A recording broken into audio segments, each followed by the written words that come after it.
Hello les amis, je vous retrouve pour une nouvelle vidéo. Cette fois, je vais vous parler de match de basket en NBA et je vais vous présenter le match Cavaliers contre les Nets qui a lieu ce lundi 26 décembre.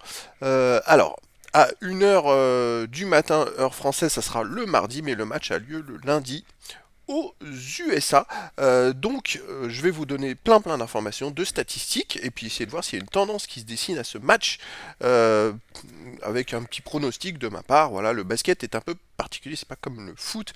Il y a une question de collectif, en tout cas, d'affrontement entre deux équipes. Alors, les Cavaliers, pour la situation, sont troisième, c'est Cleveland, ils sont troisième à l'Est, et les Nets de New Jersey sont quatrième à l'Est, donc c'est un match hyper serré, puisque les deux équipes se suivent au classement général, et se tiennent vraiment, c'est assez serré, parce que vous voyez, total de match, 22 victoires, 12 défaites pour Cleveland, 21 victoires, 12 défaites pour New Jersey, c'est vraiment très serré.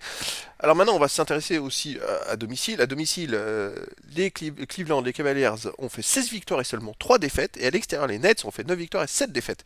Donc voilà, ça, c'est quelque chose quand même, une statistique importante. C'est-à-dire que les Cleveland est difficile à jouer chez eux. Donc ça, c'est quand même à noter. Alors, on va essayer maintenant de voir un petit peu les tendances aussi, je dirais, la forme du moment, parce qu'il y a aussi des joueurs qui sont en forme. C'est une question aussi de forme, hein, le basket. On peut voir par exemple que sur les 10 derniers matchs, les Nets ont fait 8 victoires de suite et ils en sont à 9 victoires, une défaite. Donc 8 victoires de suite. Je pense que les Nets, les Brooklyn Nets, ils sont. Pourquoi je dis New Jersey? Parce qu'avant c'était New Jersey. Ils sont vraiment très en forme. Enchaîner 8 victoires de suite, ils sont vraiment sur un super rush. Par contre, Cleveland vient de faire une défaite et a 7 victoires, 3 défaites dans les 10 derniers matchs. Donc ça peut être une tendance qui peut vraiment marquer. Même si Cleveland est une forteresse imprenable à domicile, les Nets restent sur une longue série. Alors là, c'est un match qui est complètement indécis. Vraiment indécis. Alors les joueurs à surveiller, on a Mitchell de Cleveland qui tourne à 28,9 de moyenne par match. Il tourne à 3 rebonds 8 et 4 passes 5. Et puis surtout, on a Kevin Durant côté Nets qui tourne à 29,9, 6 rebonds 6, 5 passes 3, Kevin Durant qui est en super forme, super forme. Alors on va aller voir les stats un peu des joueurs maintenant. Hop, les joueurs. Alors les joueurs, on a par exemple, on peut voir, c'est peut-être un peu petit, je ne sais pas si vous arrivez bien à voir, mais on a surtout Kyra Irving et Kevin Durant. Alors pourquoi j'ai inversé? Oui, j'ai inversé, ça c'est pas terrible parce que hop, on va juste inverser les deux côtés parce que hop, on va remettre les joueurs dans la bonne équipe. Alors, Kyrie Irving et Kevin Durant, qui sont les deux fers de lance des Nets et qui ont tous les deux joué. Alors, Kyrie Irving, il a pas beaucoup joué de matchs là, il en a qu'à 23 matchs. Kevin Durant en a joué 32 matchs depuis le début de la saison et c'est vrai que alors, ça peut jouer si Kyrie Irving ne joue pas ce match-là. Ça peut être une grosse différence aussi pour la victoire. Ça va être à voir. Moi, je pense que les 8 victoires, ils les ont enchaînées parce qu'il était présent et que c'est ce qui fait une grosse différence quand tu as des super joueurs comme ça. Après, ils ont Ben Simmons. Bon, ben, c'est un peu fantomatique, énigmatique Ben Simmons. Et puis sinon, ils ont je dirais, des bons sixième hommes, enfin des bons joueurs qui sont derrière comme Seth Curry, qui sont capables de marquer beaucoup de paniers à 3 points. Enfin, les Nets, ils ont quand même une équipe très complète. De l'autre côté, Donovan Mitchell, bon, bah, il fait le boulot, hein, il vient d'Utah, c'est un super joueur. Et sinon, on a des très bons joueurs, on a Caris LeVert, Jarrett Allen, voilà, Darius Garland.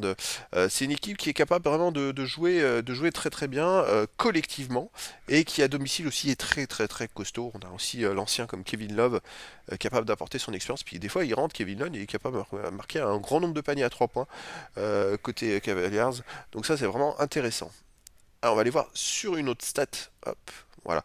Ça, c'est une autre stat. C'est la statistique pour 30 minutes. Parce que, alors là c'est les amis, c'est le rapport du nombre de par match, du nombre de stats par match, pour faire un ordre d'idée. Et là, c'est le rapport des mêmes stats, mais sur 30 minutes. Alors, je vais remettre, hop, les.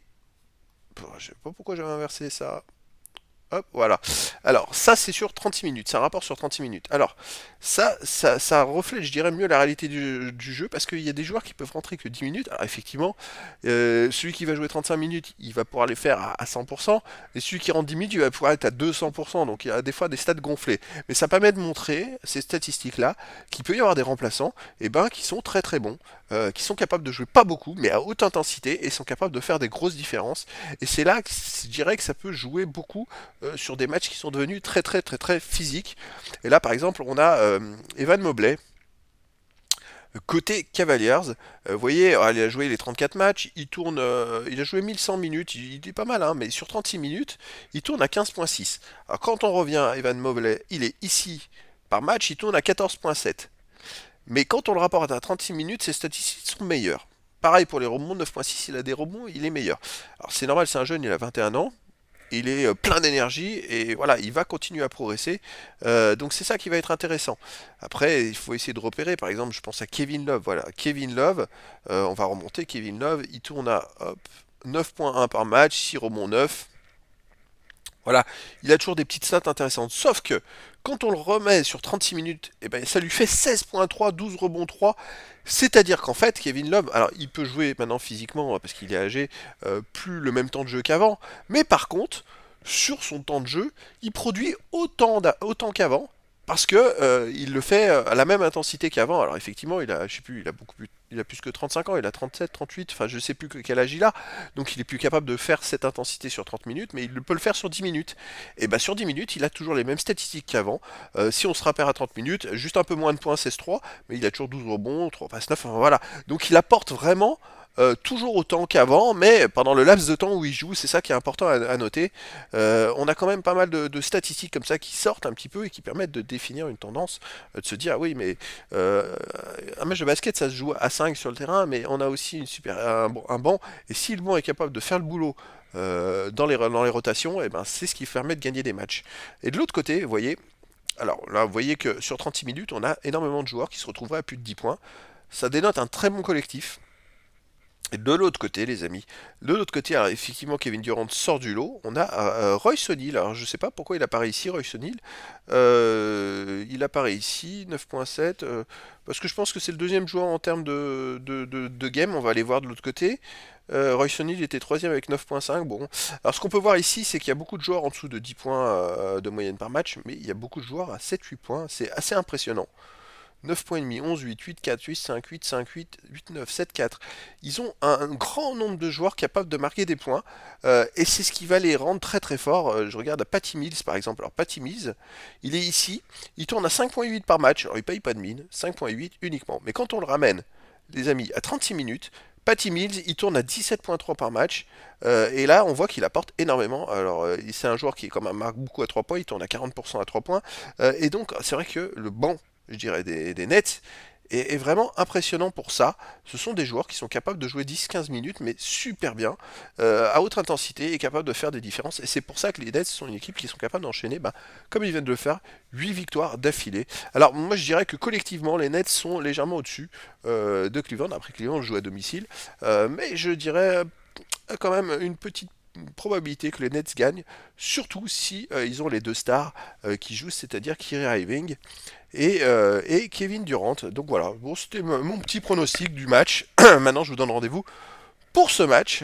Donc c'est 1h du matin, le 27 côté France, et puis à l'étranger, ça sera pour le lundi 26 décembre. Voilà les amis, je vous dis à très bientôt pour une nouvelle vidéo.